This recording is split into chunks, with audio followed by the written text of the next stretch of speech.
Presented by Shruti Films Maithili.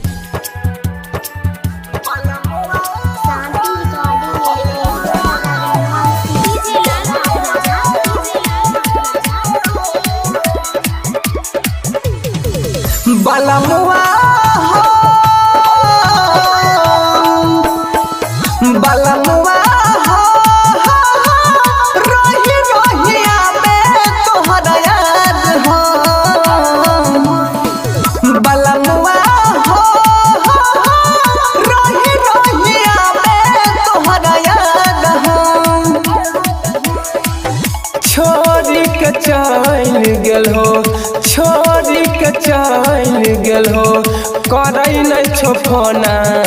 पे बात हो बलमुआ हो रोही रोहिया में तोहरा याद हो बलमुआ हो रोही रोहिया में तोहरा याद हो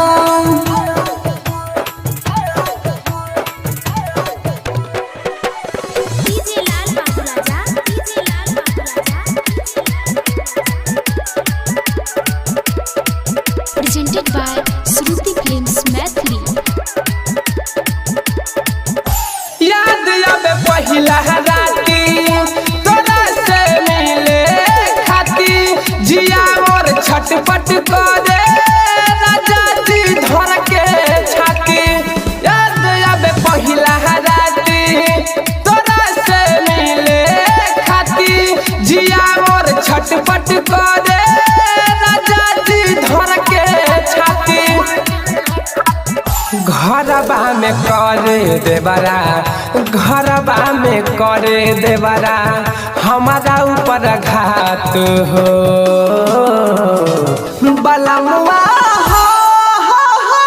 रोही रोहिया में तोहरा याद हो बलमुआ हो रोही रोहिया में तोहरा याद हो